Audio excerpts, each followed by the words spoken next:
There's a term called quiet quitting. I wrote my stuff down. I'm ready to talk about quiet quitting. Okay. That would drive me crazy. Would it? Yes.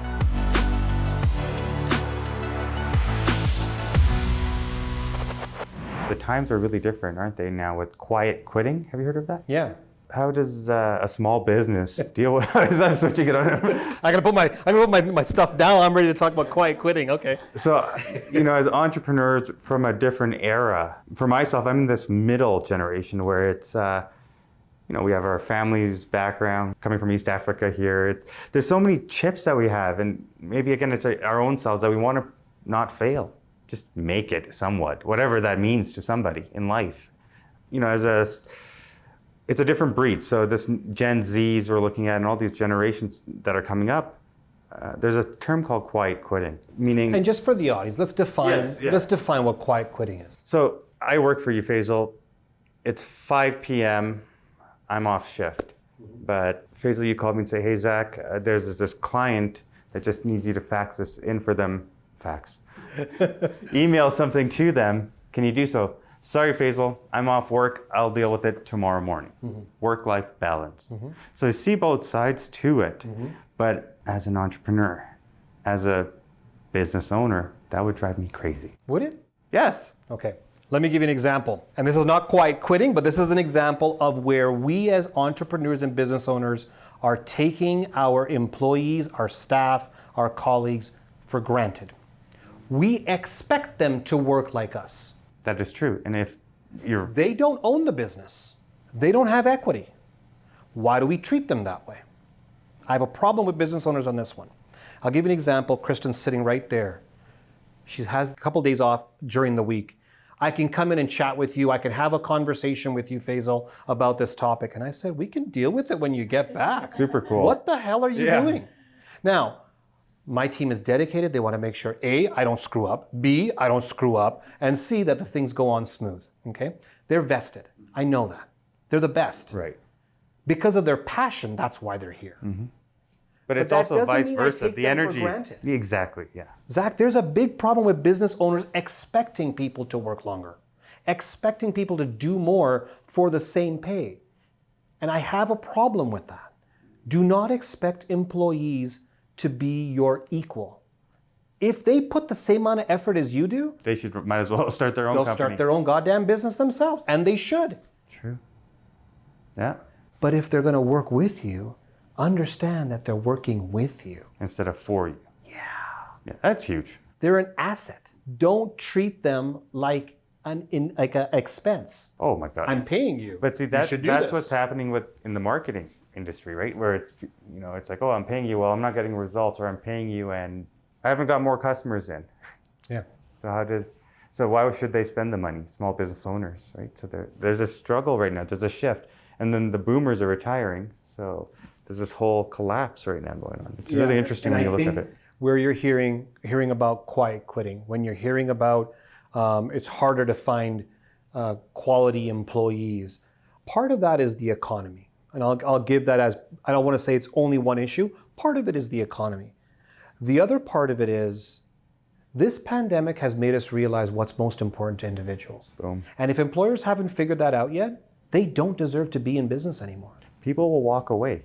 They have choices, or the choice is to stay at home, and I'm better off that way. I was talking to David Wallach about that. His office was open throughout the pandemic. Essential service, so let's put that in perspective. All of his staff came in. Wow. They had no problem coming in. That's culture. When you have members on your team that don't want to be around you, that's a you problem, not a them problem. I've seen a picture of this boss, leading the way, and then there's a boss and a leader, and the leader is actually pulling the rope with the team. Yeah. And that's how it should be. It's like we're all moving together. We're all on it together. It's interesting, again, more and more what I hear about business owners and entrepreneurs as if, how dare they want to leave at 5 o'clock on the dot? Why would they not? Yeah. How dare they not put as many hours? They get paid for 37.5 hours. They should work for 40. Why are they taking so many breaks? Why are they going on lunch? What are we running here now? Oh, the pandemic did show that, the productivity that showed us I mean, half the time you see those shows where the boss will walk by the office and then the employee will just go pretend they're on the keyboard. Oh, I'm busy. Yeah. You know, the work's already done. You're just sitting there. Let that person enjoy a quality of life. Go do things. This is a key thing, especially if you're hiring for individuals that are above minimum wage. Okay? Now, when you pay somebody above minimum wage, you're not paying only for their time. You're paying for their knowledge. No different than you and I. Yeah. If a customer or client comes to you and you tell them your pricing, and they go, shit, that's expensive. They do that to me all the time. That's 25 years of wisdom behind that price. And last year's price is not this year's price. Correct. There's wisdom behind that. I don't pay this team for an hourly rate. No. We pay for results. They know how to get the results. It's evidently clear. So Right? they've nailed it. And so that's why I think it's important that when business owners are looking at their employees, you're not paying for the hour. You're paying for the wisdom. Because when shit goes wrong, it's happened here, Zach. When things go wrong, whenever we're doing a live podcast or webinar and everything's going crazy, I'm not the one that's fixing shit. No, because I'm actually getting out of the way. You guys handle this. Wisdom with my team.